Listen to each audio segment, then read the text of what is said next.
fits and residuals. Okay, so the y hat vector looks like this. Okay, this is, and what are these? These are our predicted values based on the x values that we actually observed. These are the values that you would get if you dropped the actual observed responses right down onto the model surface. Okay, and you can express this as a matrix of primarily x values and your b numbers. Okay, these are our model coefficients. Again, so if I multiply this row times this column vector, what do you get? You get 1 b naught plus x11 times b1 plus x12 times b2, and so forth and so on. And you see that you recover, that's your hatted value for your y1. Okay, in matrix notation, this is simply just y hat equals x times b. Sometimes we call x our data matrix because it's largely just it's our data values, our x data values. It's the observation, our observed values of our explanatory variable. If I substitute this this expression for our b's that we have from previously, x transpose x quantity inverse times x transpose y, into this expression here, I get y hat equals x times all this stuff. Okay, y hat equals now it's a bunch of x stuff times y stuff, right? Y hat equals a bunch of x junk times the y vector. Now we can express that. We can let all that x stuff be one big matrix. We'll call it H, because hey, look at what the effect is when you multiply y on the left by this matrix called H, which is all this x stuff. It essentially puts the hats on the y. So that's why, in fact, we call the H matrix the hat matrix. It hats the y vector. It takes your responses, the actual observed responses. When you multiply it by the H matrix, it converts those numbers. It drops them down onto the regression model surface and gives you your predicted values based on what these x values are. Okay, so turns out that this hat matrix is pretty special. It has some nice properties. One is that it's idempotent, meaning if you multiply it by itself, you get itself back. So in fact, you can raise it to any power, and you always get H back. The vector of residuals, by the way, also H is going to be a symmetric matrix. Not all idempotent matrices are symmetric. Actually, I'm not sure if it's symmetric. It's definitely square. Might have to check on that. Okay, so it's a square matrix, and it's idempotent. The vector of residuals, E, is can be written like this, right? E is always your residuals are your actual observed responses minus your hat values, your predicted values, okay, which we can write as this, or then I can just I can write that as the identity matrix minus the hat matrix quantity times y. Okay, so and remember, this H matrix, this hat matrix, only depends on the x values. And so because of that, I minus, if you take the identity matrix and you subtract the hat matrix, this is also going to be idempotent. Okay, and so then we can write the covariance matrix for the random residuals conditioned on what the actual x values are is like this. Okay, because it's idempotent, if you take the if you take the transpose of this matrix, but I guess H is symmetric. Okay, that's how we're doing this. If you take the transpose of this stuff, it's equal to itself. Okay, and then so all of this will be idempotent because the identity is idempotent and H is also idempotent. You can prove that the difference of two idempotent matrices, provided you can in fact subtract, is also going to be idempotent. So multiply these two things by multiply this by itself essentially, and you get you get the same thing back. Okay, so this is our expression for the covariance of our residuals. Now here's an important point you want to think about. The random errors in our model, those are those epsilons, okay? Those are assumed to have equal variance, and these things are independent, and so therefore they're uncorrelated, right? If you have mutually independent random variables are also uncorrelated. However, the random residuals, remember the residuals are different from the errors. They're sort of the observed errors, okay? But they're not actually observed errors. They're similar to the errors, right? They're the observed differences between your response values and the values on your regression surface, on your model surface, okay? These random residuals do not have equal variance, and they do not have to be uncorrelated. But it turns out these effects are usually small, so we can usually actually estimate the covariance matrix of the errors, okay, by using this, okay. Well, of course, we have to also substitute in that our best guess for sigma squared, the common error variance, which is the mean squared error. Okay, so this is a good estimate. Turns out this is an unbiased estimator for our covariance of our errors. Okay, and of course the mean square error is the sum of squared errors, which you can think of this as it's the dot product of the vector of residuals with itself divided by the number of degrees of freedom. And again, remember, p is the number of regression parameters. So I'll take the number of observations minus the number of regression parameters that we're trying to estimate, and which will be one more than the number of variables. Okay, as we have that beta constant, that intercept term in there. Okay, so let's take a look at an example here. Commercial properties. There's a data set in your book from Chapter 6, Problem 18. This file contains information on rental rates, age, operating expenses and taxes, vacancy rates, and total square footage of some places that I will never be able to afford to live in, from 81 new, well-located, attractive, and expensive suburban commercial properties in 5 different geographic regions. So let's use R, and let's run through some of this stuff sort of the long way, and then also hopefully the short way. Okay. So I'm going to so here's all my R code in here. I'm going to flip the screen over to R and just execute this and talk about it. All right. So I've already got my data set pulled up here. I've got right. I've even put some names on those variables. RR is for rental rate.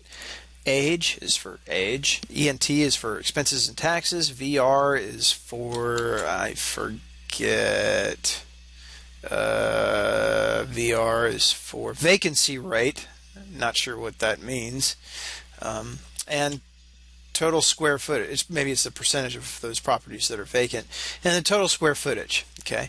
And okay, so I can take a look at this stuff and see, yeah, there we go. Okay, and I don't know what these rental rates are. I guess these ages are in years. Expenses and taxes, maybe these are in tens of thousands of dollars. I don't really know. Okay, I don't know what the units are on these, but I'm also not going to worry about it. First thing I want to do is I want to get that X matrix, my data matrix, and to get that I'm going to create a column of ones, and I can do that pretty quick. It's I'm going to repeat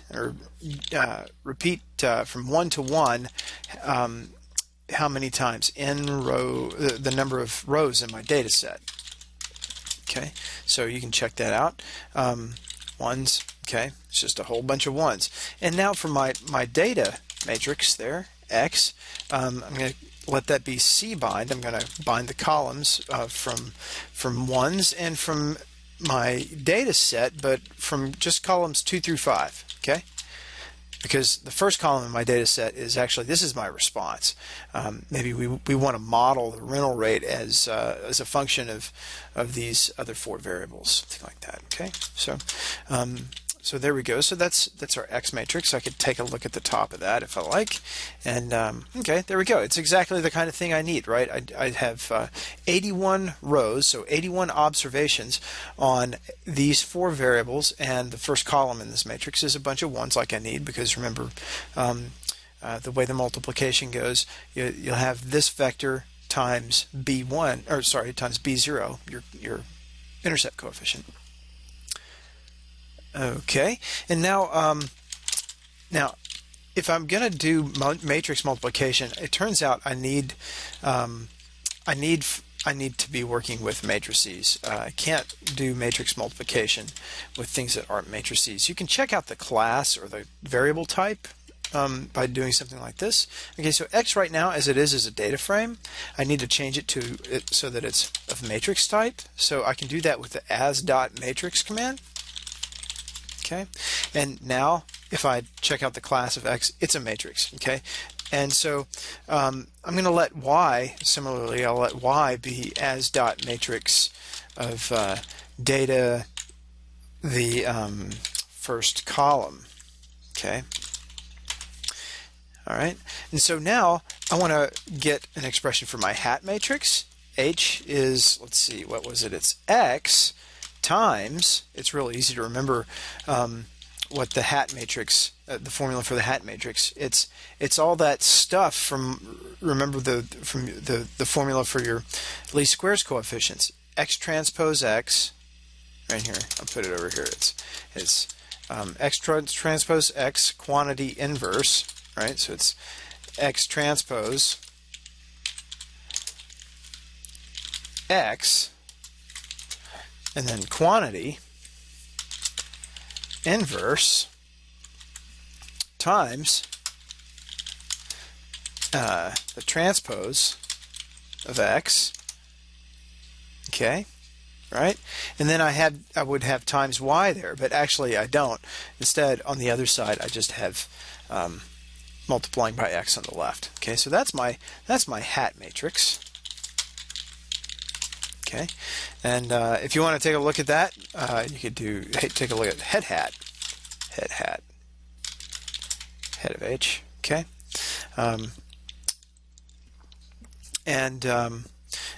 maybe we'll just take a look at the first few rows and columns, say rows 1 through 6 and columns 1 through 7, or columns 1 through 6 maybe. Okay, yeah, that's pretty easy to look at. Now we can actually take a look at, we can verify that H is actually idempotent if you want. We can check that out. Take H multiplied by itself, and now look at the first few rows and columns of that matrix. I'm calling it ASDF, just something silly because I'm not going to need this. Okay, but you'll see that it's exactly the same. Yeah. Okay. These numbers are exactly the same. Okay. All right, so that's good. My Y hat values, or my fits, that's H times Y, right? So I'll call that Y hat. That's H times Y. This gets me the fits. And my coefficients there, if I want to get my estimates of the betas, that's actually, I already have a bunch of that stuff. I don't have to retype all that stuff. Remember, it looks like this. Ta-da!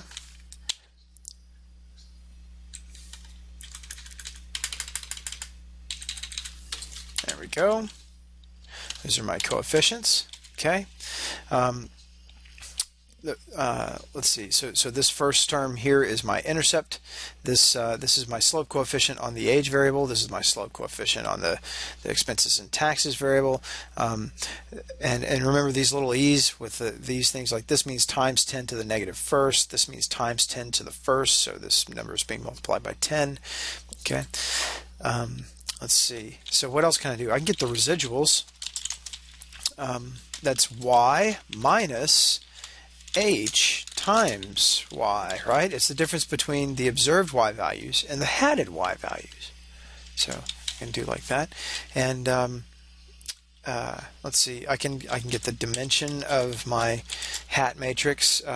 It's 81 by 81. That's good. Okay. Let's get an identity matrix here. It'll be a diagonal with 81 rows. Okay. And I'll let my sum of squared errors be, let's see, that's the sum of my squared residuals, right? Okay. And so SSE is 98.23059. Then MSE is going to be my sum of squared errors divided by my degrees of freedom, which is, let's see, what is that? I had 81 observations minus, let's see, look, 1, 2, 3, 4, 5 parameters, right? Beta 0, beta 1, beta 2, beta 3, beta 4. So that's 81 minus 5 parameters. So my mean squared error should be 1.129 something or other. Okay. We will check all this out in just a few minutes, doing it the quick way. What about our covariance estimate? If I take MSE, my mean squared error, times the diagonal matrix, that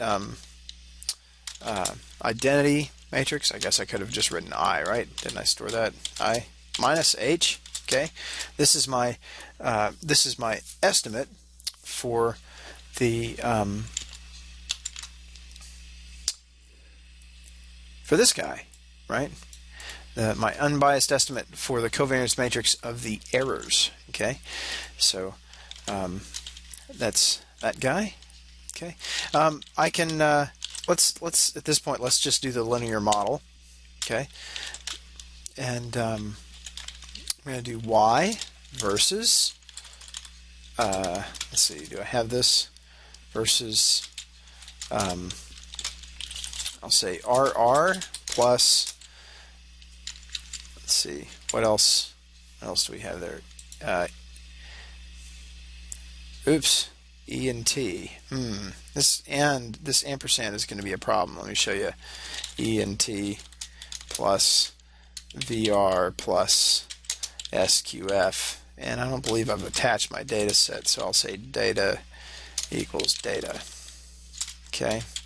Yeah. Okay. It doesn't like this variable here, so I'm going to have to rename my variables there. I'm going to say names of data is we'll say it's going to change that ENT to be ET.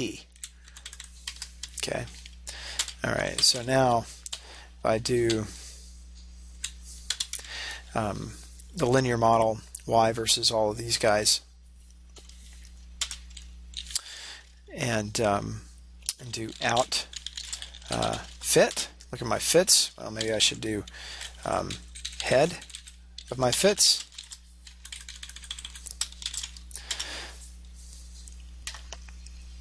Okay, these are my first 6 fits,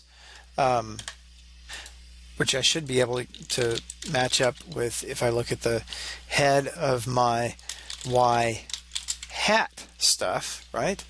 Well, for some reason it didn't like how I called that Y variable. I think let me try it like this. I'm going to run the linear model on my response variables in the first column of my data set there, and then I've got the other variables there in these other columns. Let me do the summary of that. You can see here are my coefficient estimates, exactly what I got before, and compare those to B, right? 1.220 times 10.